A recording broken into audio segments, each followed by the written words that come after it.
part of the reason for this is I don't hear well. Yeah, my question is simple.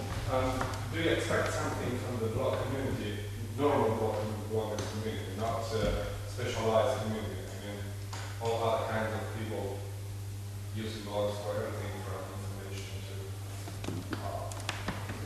I'm going to say something very wild here, but I mean it perfectly seriously. What I expect from bloggers is, don't worry, don't move. And feel free to sit down. What I expect from bloggers is that they will save democracy. They will save democracy. Yeah. So I'll tell the democracy story. In the ancient times, we had right here in this city democracy, but only of a very small group of wealthy people, really. And part of the reason that we could not in ancient times have mass democracy was that political discourse, the distribution of the discussion of politics, was only possible for the rich. And the reason for that is that to make a copy of written material at that time, we had to have a copyist. And a copyist was a person who wrote all day to copy, because that was before the invention of the Gutenberg printing press. And it was the invention of the Gutenberg printing press that made mass democracy possible. Because now people who could not afford to employ a copyist, and the only people who could have a copyist were the rich and the church used them for Bibles. So people who couldn't afford a copyist could afford a printing press or could afford to get a press run from a printer. And so these people could distribute political handbills, a page of political discussion.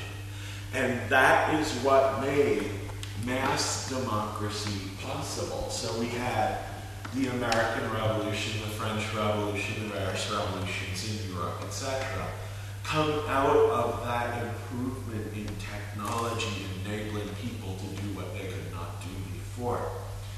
Then in the 1900s until recently, we had a step backwards. It felt like a step forwards, but it was actually a step backwards.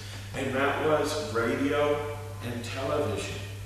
Because radio and television brought the news to people much more. They could have the landing on the moon in their own living rooms, which they could have never had before television. But radio and television were owned only by the rich. So we went back from the era of the printed medium being the vehicle for democratic discourse to radio and television being what fed people the information that they used to vote. And so Rupert Murdoch was able to control the votes of very many people, for example, through this. Then we are back now to the era of Gutenberg, because we have the internet. And again, with the internet, everyone can be a blogger, and everyone can have their own broadcast station, their own radio and television station. So you, the bloggers, are the way that democratic discourse is being carried out. And if there are things that you are concerned with, for example, I'm sure a lot of you are thinking about things you're concerned with because Mr. Bush is coming over. Those are things that you talk about, and you get people to listen, and people vote. Okay? Now, we could go backwards again.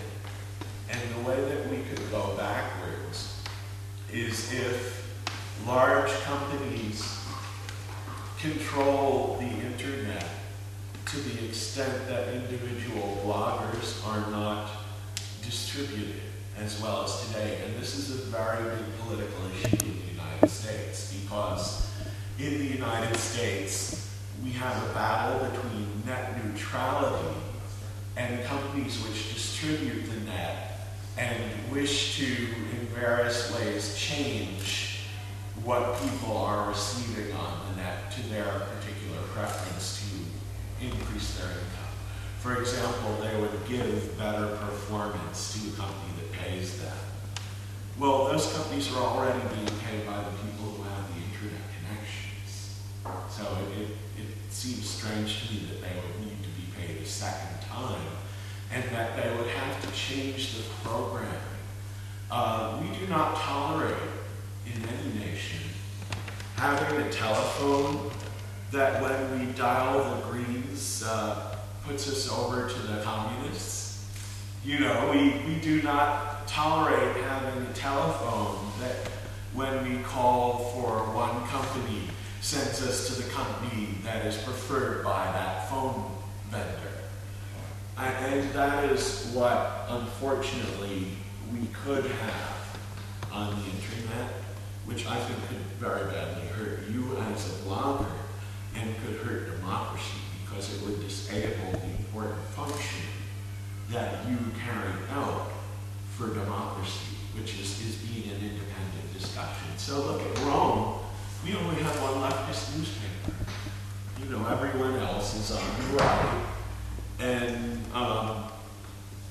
that newspaper is so far in debt that bloggers are really very important, because, you know, they're the only viable way, I think, to carry opposition news.